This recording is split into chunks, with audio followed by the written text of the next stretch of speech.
사람들은 안식하기를 원합니다. 숨가쁜 현대사회 속에서 안식한다. 이것은 굉장히 중요한 문제가 아닐 수 없습니다. 그런데 현대사회를 지배하는 것은 일과 생산성입니다.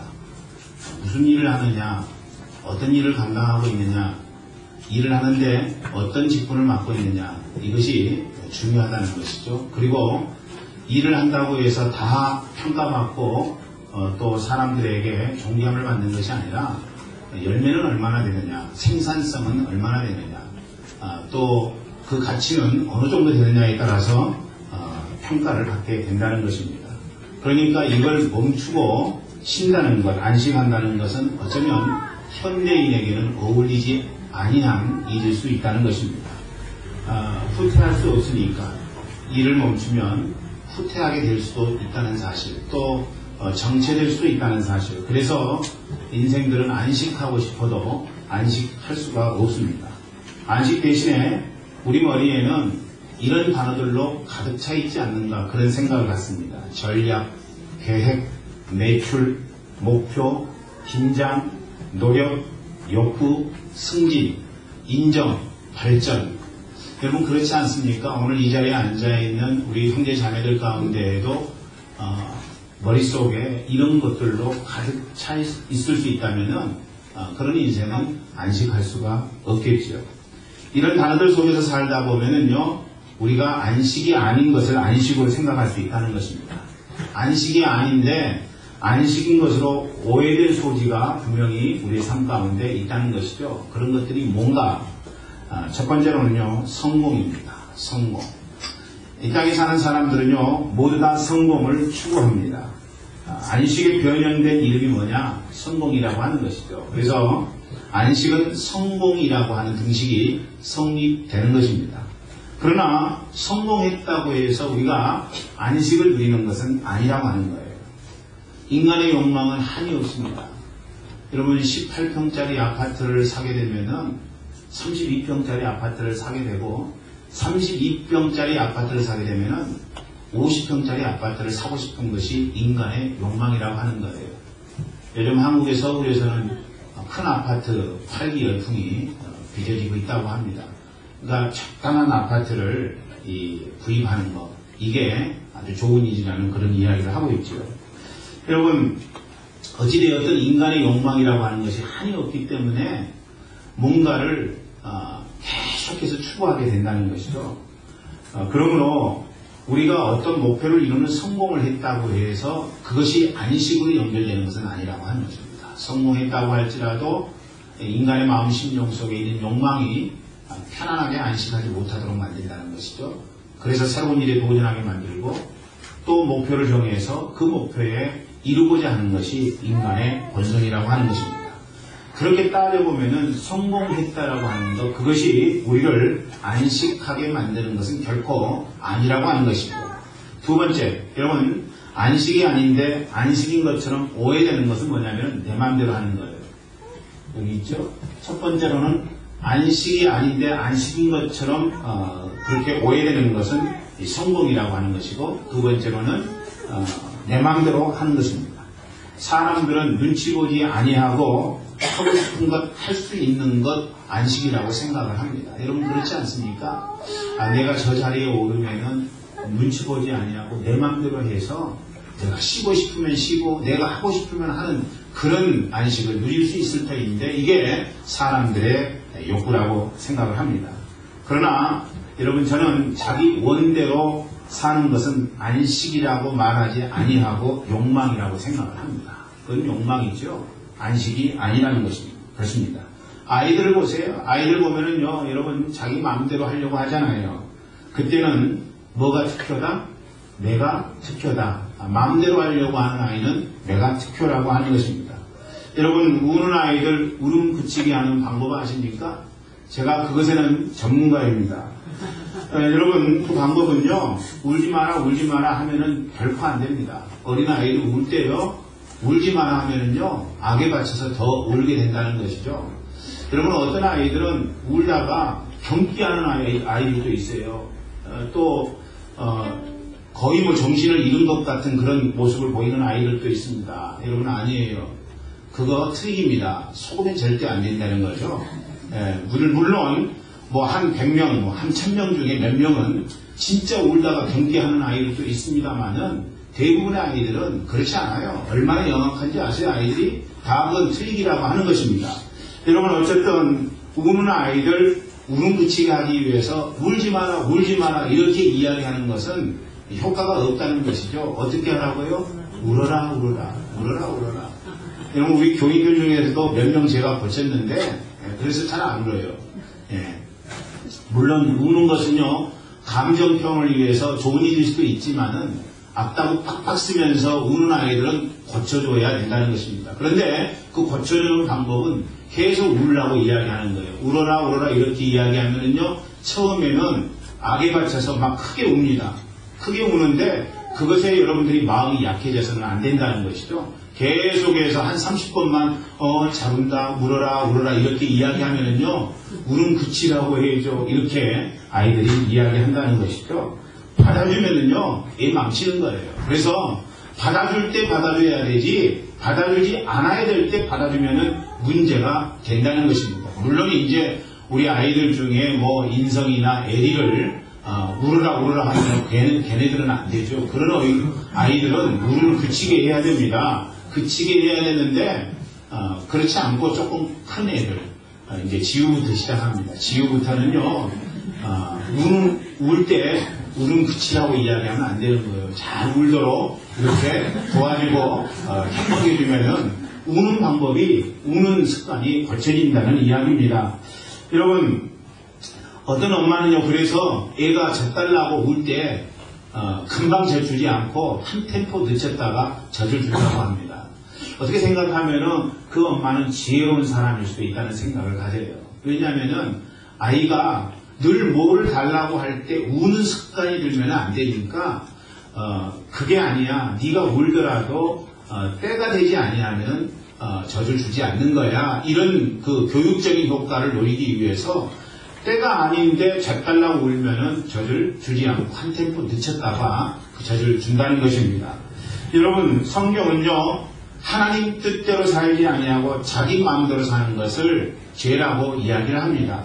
마치 어린 아이들이 본성이 약해서 이제 자기 마음대로 살려고 하는 것처럼 우리 인간이 자기 마음대로 살려고 하는 것 그것이 성경은 정의하기를 죄라고 이야기한다는 것이죠.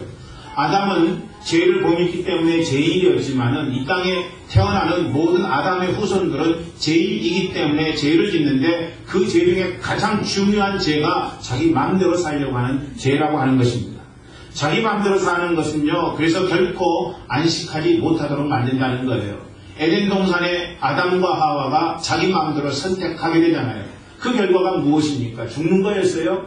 여러분 에덴 동산에서 쫓겨나는 것이었다고 하는 것입니다. 그러므로 오늘 이 땅에 살면서 내 마음대로 살고 싶다는 그런 욕망 가운데 처하는 사람 그런 욕구를 갖고 있는 사람 그런 사람은 안식할 수 없다고 하는 것입니다. 어떻게 해야지 안식할 수 있다는 거예요? 하나님 말씀대로 응답할 때 안식할 수 있다는 것입니다. 지금 당장 보기에는 내 마음대로 내 소원하는 대로 남 간섭받지 아니하고 남 택지받지 아니하고 내가 하고 싶은 것 마음대로 할 수 있다면 그것이 안식인 것 같지만은 그러나 그것이 결국 안식은 아니라고 하는 것입니다. 세 번째로 여러분 안식이 아닌데 안식인 것처럼 오해되는 것은 뭐냐면요 여러분 쉼이라고 하는 것입니다. 첫 번째는 뭐였어요 여러분? 안식이 아닌데 안식인 것처럼 오해받는 것 그것은 다른 것 아니라 여러분 성공이라고 하는 것이죠. 두 번째로는 내 마음대로 하는 것, 세 번째로는 쉼이라고 하는 것입니다. 하나님께서 세상 우주 모든 만물을 창조하셨죠. 여러분 다 아시죠? 여러분 6일 동안 이 세상 우주 모든 만물을 창조하시고 그리고 7일째 되는 날 우리 하나님이 쉬시게 됩니다. 하나님께서 제7일에 쉬신 것을 우리는 안식일이라고 이야기하죠. 하나님이 특별하게 제정하신 날 그것을 우리는 안식일이라고 이야기를 합니다. 그런데 그것은 하나님 측면이라고 하는 거죠. 모든 것을 창조하시고 난 다음에 6일째 되는 날 우리 하나님께서는 마지막으로 인간을 창조하시게 됩니다. 그러니까 창조된 인간은 창조되자마자 안식을 맞았다는 거예요. 쉼을 얻었다는 것입니다. 그런 측면에서 보자면 인간의 시작은요 안식에서부터 시작되는 거예요. 이게 스타트 라인이라고 하는 거예요. 쉰다는 것, 안식한다는 것, 이게 여러분 우리 인생의 출발선이라고 하는 것입니다. 그런데 여기서의 쉼은요, 백수되는 게 아니라고 하는 거예요. 탱자탱자 놀면서 아무것도 하지 않는 그런 백수가 되는 것을 의미하는 게 아닙니다. 또 어떤 사람들은 아까 전에 쉬었는데 또 쉬기를 원하는 사람들이 있죠. 그런 쉼이 아니라고 하는 것입니다. 여러분 여기서 말하는 쉼, 여기서 말하는 안식이라고 하는 것은요, 뭐가 꼭 들어가야 되느냐면요, 충전돼야 된다는 것이죠. 충전이라고 하는 단어가 빠지면은 그것은 쉼이 될 수가 없고 안식이 될 수 없다는 거예요. 영어로 이야기하자면요, 차지입니다. 차지. 여러분, 쉼을 내 일하기 위한 충전이라고 하는 거예요. 그러니까 쉰다는 것, 안식한다는 것, 그것은 내가 안식을 통해서, 쉼을 통해서 더 많은 일들을 감당할 수 있도록 회복시켜주는 것, 이것이 바로 여러분 안식이라고 하는 것입니다. 충전이 되지 않으면요, 번아웃 되는 거예요. 쉬어도 번아웃 됩니다. 여러분, 쉰다고 해서 이게 피곤하지 않은 게 아니에요. 그래서 이런 충전이 되지 않는 인생은요, 쉬어도 계속해서 피곤하고, 그리고 여러분이 힘이 생기지 않는 법이라고 하는 것입니다. 반면에 일에도 충전이 되면은요, 그건 피곤하지 않는 거예요. 그건 진짜 쉼이고, 그건 진짜 안식이라고 하는 것입니다. 그러니까 여러분, 쉴 때 충전이 돼야 된다는 거예요. 그런데 충전의 가장 중요한 재료가 뭐냐? 여러분, 다른 것 아니라 하나님 앞에 예배할 때 충전이 된다고 하는 것입니다. 하나님 앞에 예배드리는 것, 그것은 진짜 안식이고 진짜 쉼이라고 하는 거예요. 예배는요, 하나님 능력으로 회복되고, 그리고 하나님 능력으로 충전되는 것이기 때문에 그렇다는 것입니다. 여러분, 우리가 하나님 앞에 예배드리면서 우리 하나님 아버지 앞에 우리의 마음속에 맺힌 한 다 쏟아냅니다. 스트레스가 풀리게 되는 거죠. 또 하나님 아버지 앞에 우리의 원하는 것 기도하게 됩니다. 그렇다면 사람들은 들어주지 않냐지만 전능하신 하나님, 그분은 우리의 기도를 들어주신다라고 하는 생각이 우리의 마음 심령 가운데 있게 되면은 우리가 평안을 누리게 되고 기쁨을 누리게 된다는 것입니다. 우리는 찬송을 통해서 우리의 삶 가운데 있는 여러 가지 고통과 아픔을 이겨내고, 그리고 우리의 삶이 엔돌핀이 넘치게 하는 삶으로 인도받을 수 있다는 것입니다. 심리적인 것뿐만 아니라 영적으로도 그렇고요, 육체적으로도 우리가 하나님 앞에 예배드릴 때 하나님은 우리의 영혼을 쉬게 하시고, 그리고 우리의 육체로 하여금 안식을 누리도록 인도해 주신다는 것입니다. 그렇다면 여러분, 참 안식이라고 하는 것은 무엇일까요? 우리는 안식이 아닌 오해된 안식들을 생각해 보았는데, 참 안식이라고 하는 것, 그것은 구약과 신약에서 약간은 다르게 이야기를 하고 있습니다. 먼저 구약에서 이야기하고 있는 안식은 무엇일까요? 신명기 12장 9절부터 11절 말씀을 읽어볼까요? 우리 같이 말씀을 봅니다. 시작. 너희가 너희 하나님 여호와의 주시는 안식과 기업에 아직은 이르지 못하였거니와 너희가 요단을 건너 너희 하나님 여호와께서 너희에게 기업으로 주시는 땅에 거하게 될 때, 또는 여호와께서 너희로 너희 사방의 모든 대적을 이기게 하시고 너희에게 안식을 주사 너희로 평안히 거하게 하실 때에, 너희는 너희 하나님 여호와께서 자기 이름을 두시려고 한 곳을 택하실 그곳으로 나의 모든 것을 가지고 갈지니, 곧 너희 번제와 너희 희생과 너희 11조와 너희 손의 거제와 너희가 여호와에서 원하는 모든 아름다운 소음물을 가져가고. 여러분, 이 말씀 우리가 분석해 보면은요, 안식은 뭐냐? 네 가지로 이야기하고 있는 거죠. 여기에 뜨죠? 여러분, 안식은요, 첫 번째, 가나안 땅 자체를 안식이라고 이야기를 합니다. 이스라엘 백성들은 애국 땅에서 오랜 세월 동안 누리방황했고요. 그리고 출애굽한 다음에는 광야 생활하면서 40년 동안 방황하게 됩니다. 하나님께서 이스라엘 백성들에게 약속하신 안식은 뭐냐면은, 이스라엘 백성들이 이제는 방황을 그치고 가나안 땅, 하나님이 예비하신 젖과 꿀이 흐르는 땅으로 가게 되는 것, 요단강을 건너서 이 가나안 땅에 들어가는 것, 입성하는 것, 이것을 안식으로 말씀하셨다는 것입니다. 두 번째 안식은 뭐냐? 하나님 백성으로서 얻는 안정과 보호를 안식이라고 이야기했다는 것입니다. 여러분, 이스라엘 백성들은 하나님의 선민으로서 하나님께서 그 백성을 이제 인도하시고 보호하시는 역사가 있었다는 것입니다. 애국에서 나올 때에도 하나님은 크신 능력과 기적으로 그들 백성을 다루셨고, 이스라엘 백성들이 가나안 땅에 들어갈 때에도 하나님은 그들 백성 편이 되어서 그들과 함께 해 주셨다고 하는 것입니다. 여러분, 그래서 하나님 믿는 백성으로서 얻는 안정과 보호, 이게 바로 안식의 의미라고 하는 것입니다. 세 번째로는요, 전쟁으로부터의 평화입니다. 여러분, 모세가 손을 들면 이스라엘 백성들이 이기고 모세가 손을 내리면 아말렉 족속이 이겼던 전쟁을 우리는 기억합니다. 여러분, 마치 하나님의 백성들을 위해서 하나님께서 손을 올리는, 하나님 도와주시옵소서, 하나님 바라보는 인생들에게 하나님의 놀라운 능력을 허락하시고, 그리고 전쟁으로부터 더 이상 고통당하지 아니하고 평화를 얻을 수 있는 은총을 허락해 주셨는데, 그것이 바로 이스라엘 백성들에게 있는 안식이었다는 것입니다. 마지막 네 번째로 성막을 통한 하나님의 임재였다고 하는 거예요. 여러분, 하나님께서 임재하시는 곳은 성막이었습니다. 물론 하나님은 이 세상 계시지 않은 곳이 없고 어느 곳에서나 하나님은 존재하고 계시지만은, 그러나 하나님이 강력하게 역사하시는 곳은 이스라엘 백성들이 광야 생활하면서 지었던 성막이었고, 그리고 하나님의 성전이었다고 하는 것입니다.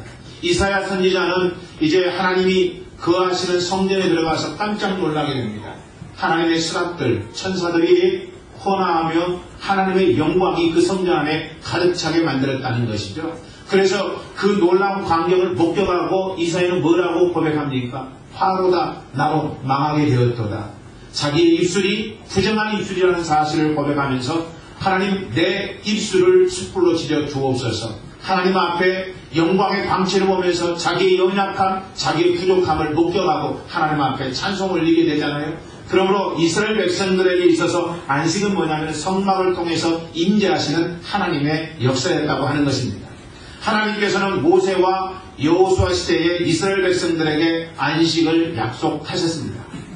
너희들이 가나안 땅에 들어오고 내 말에 순종하면은 너희들은 영원히 안식을 누릴 것이라는 사실을 우리 하나님은 그들에게 약속해 주셨어요. 그러나 그들은 믿음으로 반응하지 못했고 말씀에 제대로 응답하지 못하게 됩니다. 결국 약속의 땅에서 얻을 진정한 안식을 그들은 얻지 못했던 것입니다. 하나님이 약속하신 것을 그들이 소유하지 못했던 것은 그들이 하나님 말씀대로 응답하지 아니했기 때문에 그렇다고 하는 것입니다. 믿음으로 주님을 바라보지 못했기 때문에 그랬다고 하는 것입니다. 여러분, 신약시대로 넘어가 보십시다. 이 시기의 안식의 개념은요, 이렇게 대치됐습니다. 첫 번째로 신약시대에 사는 당신의 백성들에게 우리 주님이 약속하신 안식은 뭐냐면요, 천국이라고 하는 것입니다. 천국.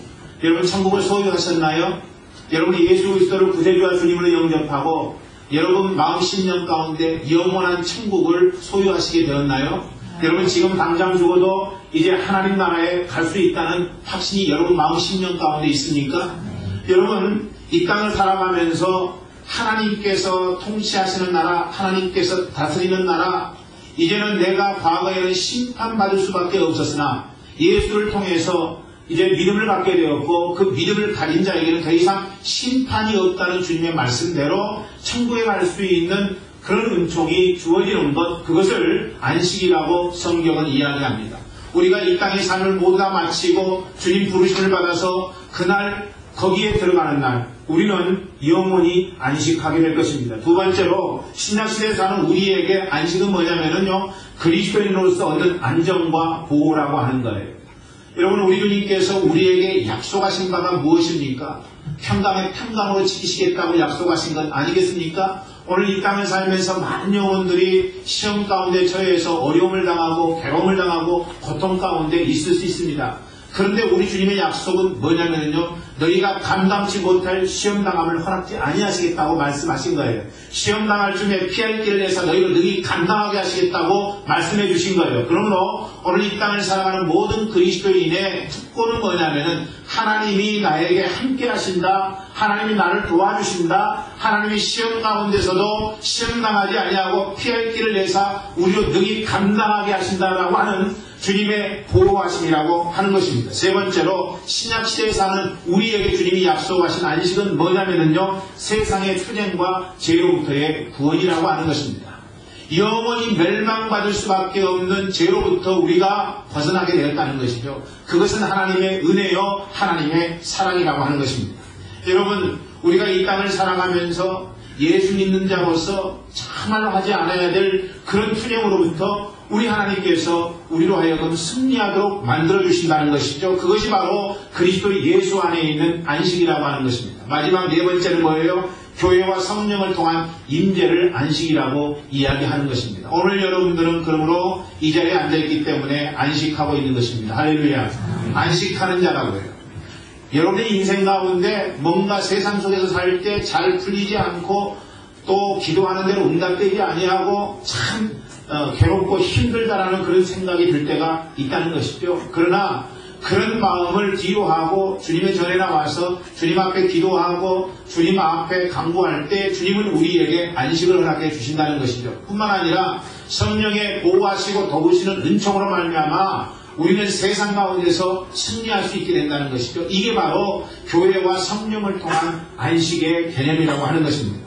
오늘 그리스도인들은요, 이스라엘 백성들의 비극적인 실수에서 교훈을 얻어야 되는 것이죠. 여러분, 우리가 이스라엘 백성들처럼 믿음을 갖지 못하고 의심하는 그런 인생을 살아서는 안 된다는 것이죠. 하나님이 우리에게 약속하신 그 안식을 얻으려면은 우리가 믿음을 갖고 응답해야 되는데, 오늘 본문의 4장 1절은 이스라엘 백성들에 대한 실수를 이렇게 경고하고 있습니다. 우리 같이 읽어보죠. 시작.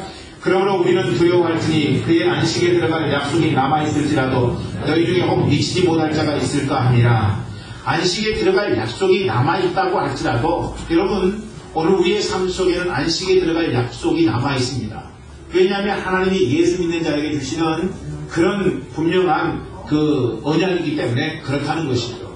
그런데 우리가 그렇게 예수 안에 있을 때 언약을 이룰 수 있는 자임에도 불구하고 우리가 미치지 못할 수도 있다는 것입니다. 여러분, 그런 이유가 어디에 있는가?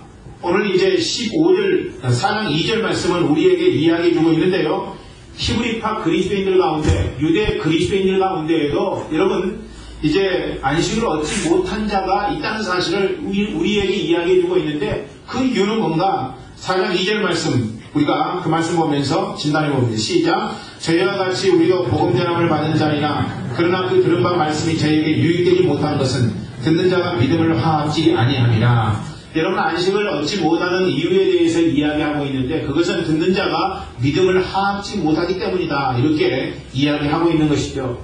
다시 말하자면 무엇 때문에 안식을 얻을 수 없다는 것입니까? 믿음을 갖지 못했기 때문이라고 이야기하고 있는 것입니다. 다시 말하자면 들은 말씀을 믿음으로 반응하지 못했기 때문에 안식에 들어갈 수 없다고 성경은 우리에게 이야기해 주고 있는 거예요. 사람들은요, 말씀을 굉장히 많이 합니다.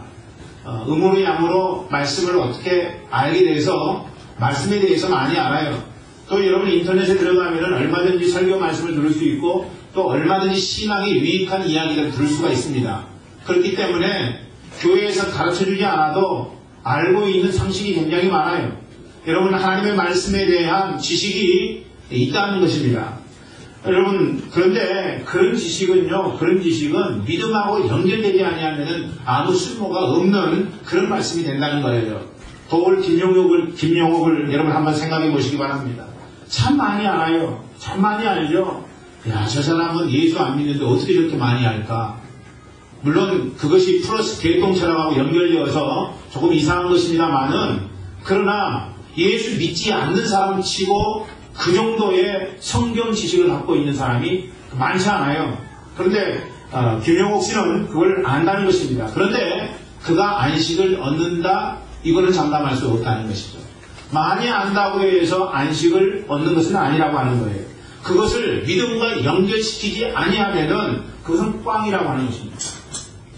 결코 안식을 얻을 수가 없다는 거예요. 한 걸음 더 나아가 그러면 믿음은 무엇입니까? 단순한 고백입니까? 아, 그렇지요. 동의하는 것입니까? 아, 참 일리가 있어요. 이렇게 하는 것입니까? 믿는다는 것은요, 우리가 고개만 끄덕끄덕거리는 것을 의미하는 것이 아닙니다. 그러니까 동의하는 것이 아니라고 하는 것이죠. 우리가 안식을 누리기 위해서는 하나님 말씀에 대한 믿음이 있어야 되는데, 믿음은 아, 그렇지 라고 말하는 게 믿음이 아니라는 것입니다.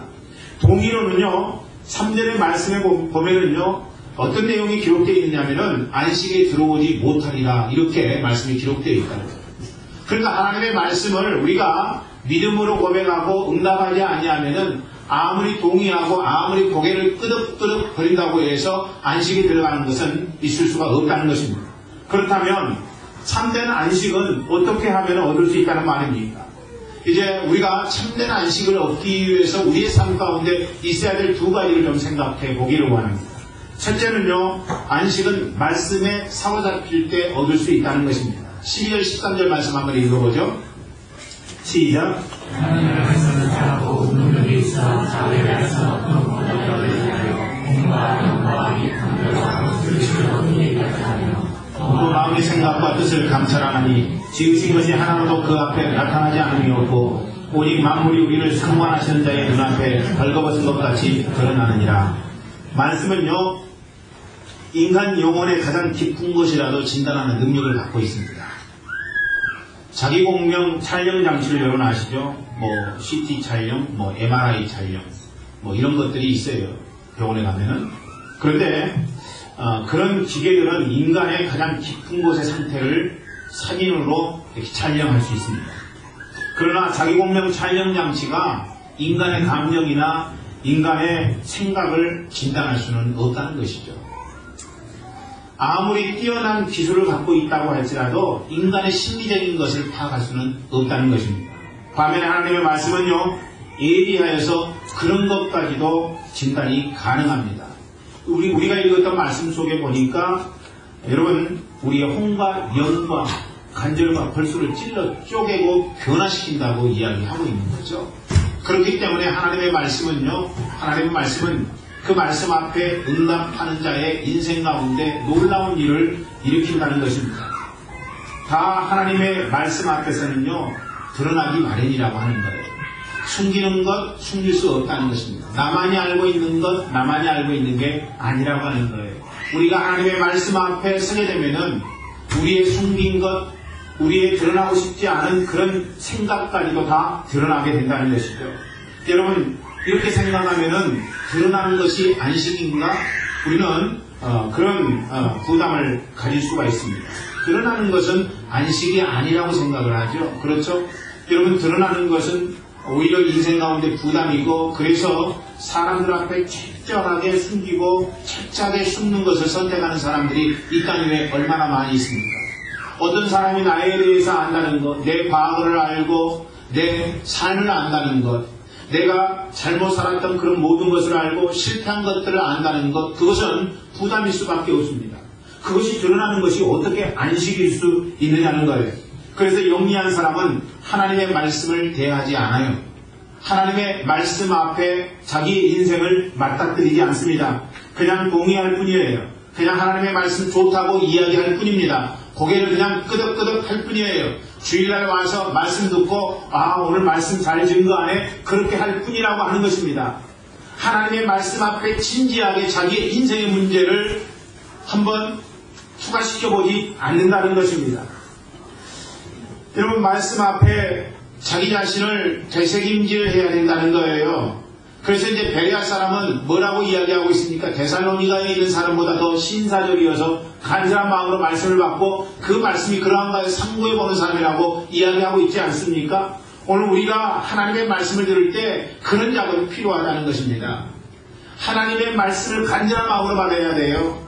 그냥 건성으로 듣는 말씀이 아니라 재밌네 이렇게 듣는 말씀이 아니라 하나님의 말씀은 내 인생에 대해서, 내 삶에 대해서 뭐라고 진단하시는가 겸허하고 진지하게 그 말씀을 대해야 된다고 하는 것이죠.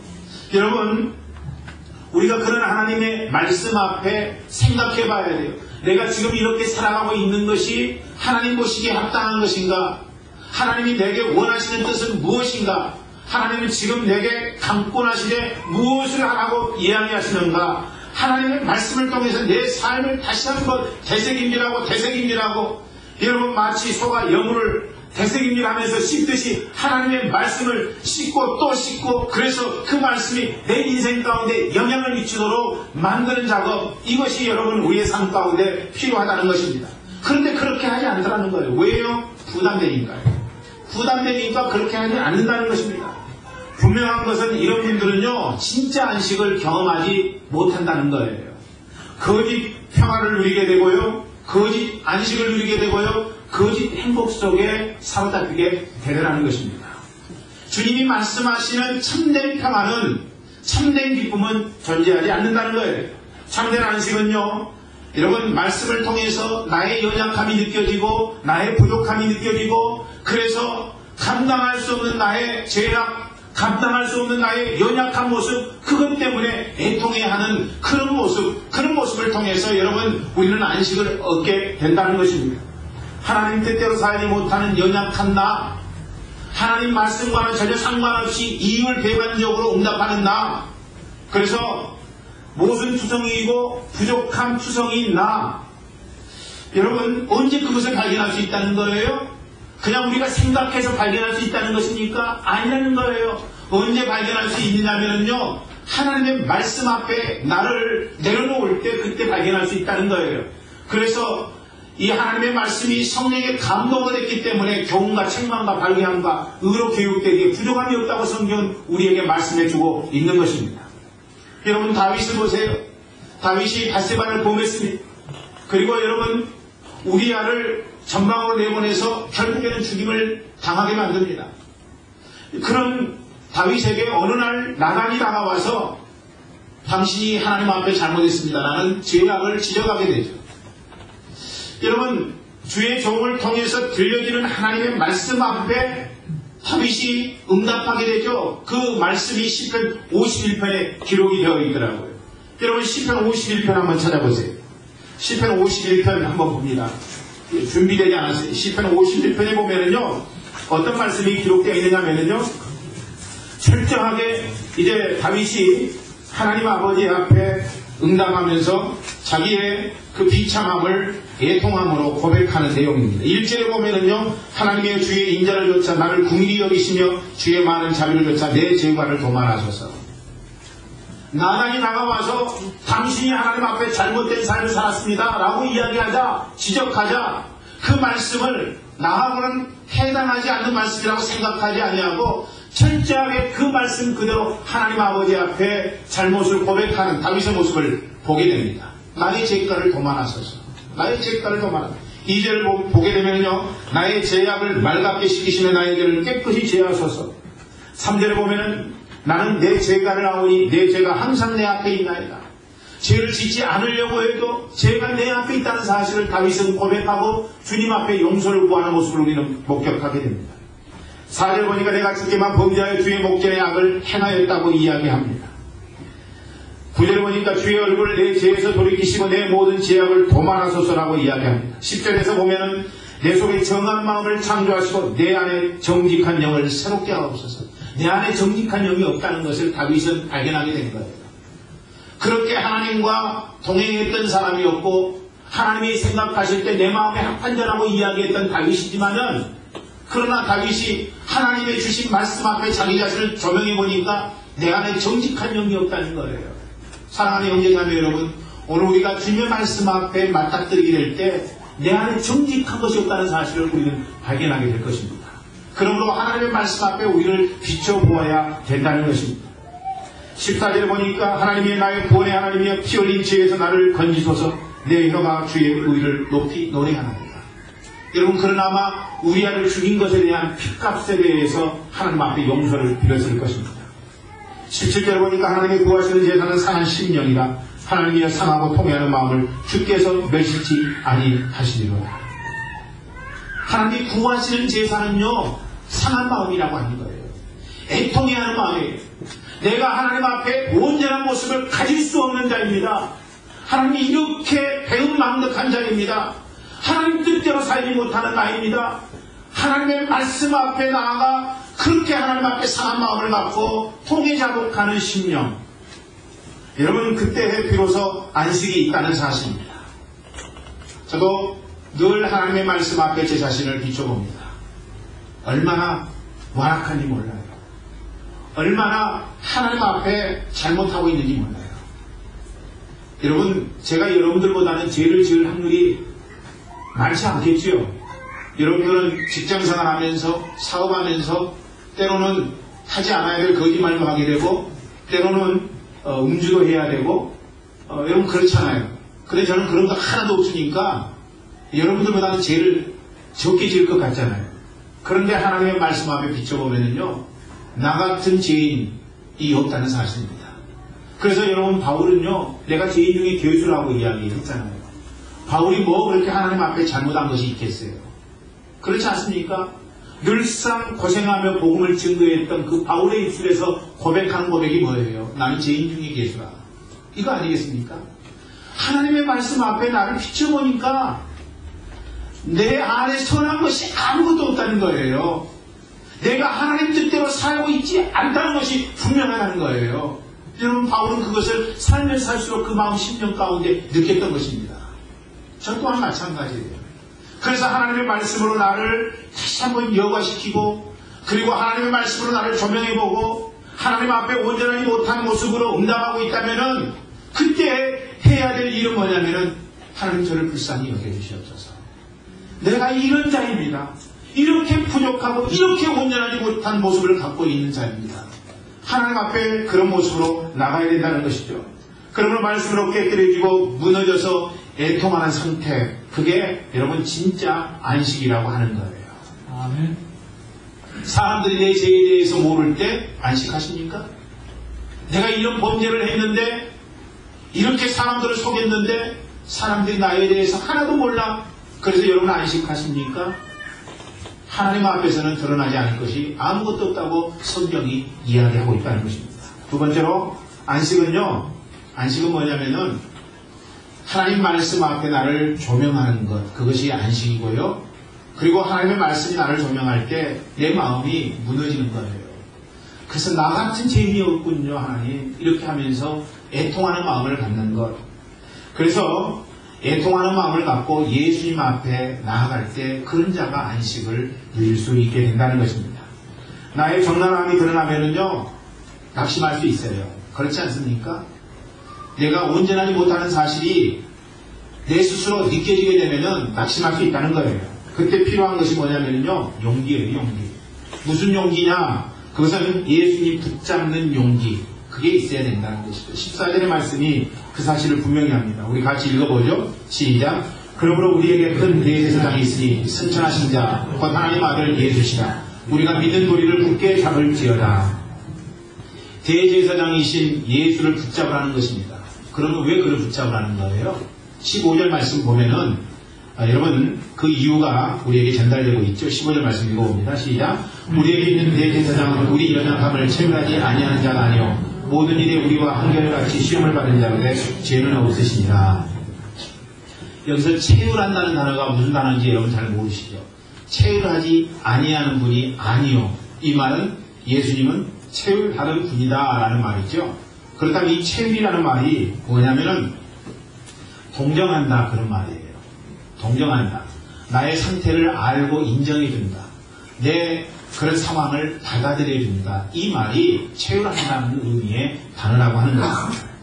여러분, 우리 주님은요, 우리의 연약함을 동정하지 않는 분이 아니에요. 동정해 주시는 분이시라고 하는 거예요. 그리고 내 편이 되어 주신다는 것입니다.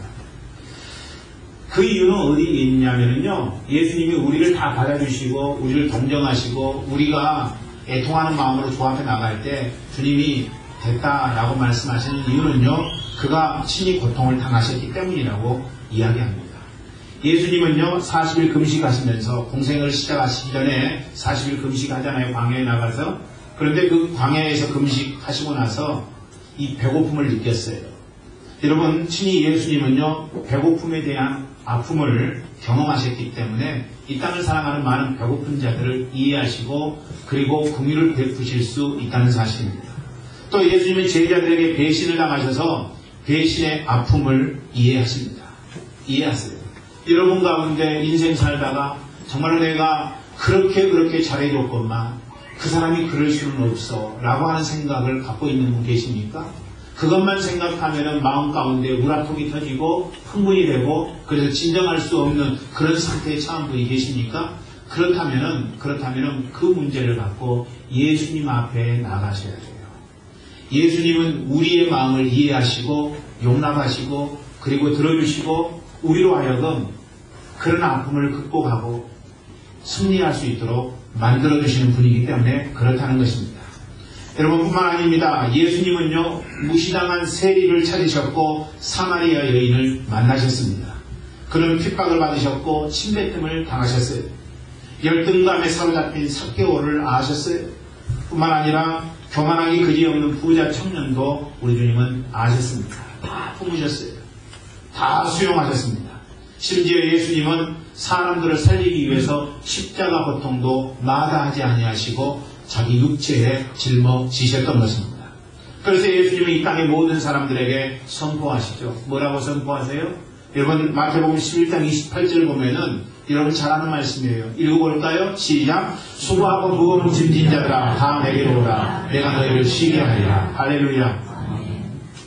이 땅을 살아가면서 인생 살아가는 그 삶 때문에 피곤하고 고통당하는 자들이 있다면 내게로 오라. 내가 너희를 쉬게 하겠다. 우리 주님의 말씀이십니다. 쉼의 이유를 뭐라고 이야기하십니까? 이어진 29절 30절 말씀 볼까요? 읽어봅니다. 시작. 나는 마음이 온유하고 겸손하니 나의 멍에를 메고 내게 배우라. 그리하면 너희 마음이 쉼을 얻으니 이는 내 멍에를 씻고 내 짐은 가벼움이라 하시니라. 여러분 우리가 어떤 사람에게 상담하기를 원합니까? 결론을 내주는 사람, 그런 사람에게 상담하기를 원합니까? 여러분 어떤 때에는 결론을 내주면 좋다라는 생각을 가질 수 있지만은 대부분의 상담은요 결론 내주는 사람하고 상담하지 않습니다. 그 상황을 극복하기 위해서 당신이 해야 될 일, 첫 번째, 두 번째, 세 번째, 네 번째 숨 막혀요. 어떤 사람하고 상담하고 싶냐면요 들어주는 사람, 수용하는 사람, 그래 얼마나 힘들었어요 이렇게 이야기해주는 사람. 이런 사람이 어떤 사람이에요? 마음이 온유하고 겸손한 사람이라고 하는 것입니다. 우리 주님이 그런 분이라는 거예요. 사랑하는 형제자매 여러분, 오늘 여러분 인생 사시면서 지치셨습니까? 피곤하십니까? 안식이 없습니까? 짜증나고 괴로운 인생입니까? 그때 여러분이 해야 될 일은요 나는 마음이 온유하고 겸손하신 그 예수님 앞에 나가야 된다는 것이죠. 예수님이 계속 이어진 말씀을 통해서 뭐라고 이야기해요? 나의 멍에를 메고 내게 배우라. 나의 멍에를 메고 내게 배우라. 예수님이 초청하시는 것은 뭐냐면요 야 나하고 같이 멍에를 메자 이거예요. 두 소의 등에 메어진 것이 멍에죠. 우리 주님이 말씀하시는 말씀은요 나와 함께 멍에를 메자. 내 멍에는 쉽고 가볍단다. 네 혼자 인생을 성공하기 위해서 괴로운 인생 살아가지 마라. 나와 함께 인생을 살아간다면 멍에를 맨다면 그 멍에는 쉽고 가볍기 때문에 능히 감당할 수 있고 그 안에서 너희가 안식을 얻을 수 있는 것이랍니다. 우리 주님의 말씀이십니다. 오늘 말씀을 다 전했어요. 안식하기 위해서 두 가지를 여러분에게 레슨했습니다. 첫 번째로는 말씀으로 자신을 진단하라는 거예요. 말씀으로 자신을 진단하라는 것입니다. 아프고 힘들어요. 말씀으로 나를 진단할 때 괴로워요. 여러분 눈물이 떠날 날이 없을 수 있습니다. 그런데 말씀으로 나를 진단하게 될 때 말씀 앞에 내 인생을 부딪힐 때 여러분 진짜 안식이 찾아오게 되는 겁니다. 그렇기 때문에 여러분 좀 힘들어도요 고통이어도 여러분들이 자꾸 하나님의 말씀은 나에게 뭐라고 말씀하십니까? 그 말씀 앞에 응답하기를 소망하는 여러분이 인생이 되어야 된다는 것이죠. 두 번째로는요 내 모습 그대로 예수님 앞에 나가는 거예요. 애통하는 마음 갖고 무너진 마음 갖고 나는 죄인입니다 하는 그런 마음 갖고 주님 앞에 나가는 것이죠. 그때 주님이 품어주시는 은혜가 있다는 것입니다. 나를 받아주시는 거예요. 시편 23편 보면은요 목자를 따라가는 양의 안식에 대해서 이야기하고 있습니다. 여호와는 나의 목자시니 내가 부족함이 없으리로다. 하나님을 목자로 봤어요. 예수님을 목자로 보고 그리고 자기 자신을 양으로 봤다는 것이죠. 다윗의 시입니다. 근데 그 다윗이 여호와는 나의 목자시니 내가 부족함이 없으리로다. 안식하게 된다는 거죠. 그런데 여러분 목자가 양을 다루는 방법을 소개하는 장면이 시편 23편에 나와요. 4절의 말씀이죠. 우리 4절 말씀 한번 읽어보겠습니다. 시작. 내가 사망의 음침한 골짜기로 다닐지라도 해를 두려워하지 않을 것은 주께서 나와 함께 하십니다. 주의 지팡이와 막대기가 나를 안위하시나이다. 목자에게는요 지팡이와 막대기가 있는 법입니다. 지팡이와 막대기가 있어요. 막대기는 잘못된 길을 갈 때, 듣지 않을 때 때리는 거예요. 그래서 옳게 가도록 만드는 것입니다. 지팡이는요, 사망의 음침한 벌짝에 있을 때 그 지팡이로서 양을 건져 올리는 거예요. 여러분, 참된 안식은요, 이 두 가지가 있을 때 가능한 거예요. 우리는 하나님의 말씀을 통해서 잘못 인생을 가고 있는 우리 스스로를 발견하게 됩니다. 하나님 앞에 온전하지 못한 모습으로 응답하는 우리의 부족함, 우리의 연약함을 발견하게 되는 거예요.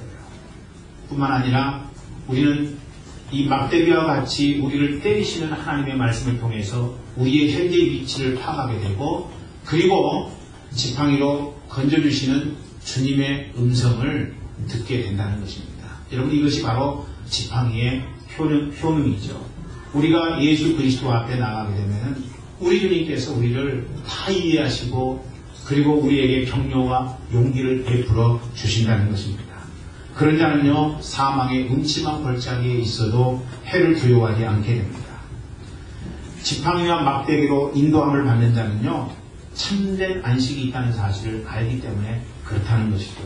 저는 이제 오늘 이 아침에 우리 교회 모든 성도분들이 하나님의 말씀 앞에 인생을 맞닥뜨리시기를 원합니다. 뿐만 아니라 나의 모습, 나의 부족한 부분들 예수 앞에 갖고 나가셔서 내 사랑하는 아들아, 사랑하는 딸아, 내가 너를 안다라고 말씀하시고 진단하시고, 그래서 나에게 채워주시는 은혜와 사랑, 긍휼로 여러분의 인생이 풍성하게 되기를 주의 이름으로 간절히 축원합니다.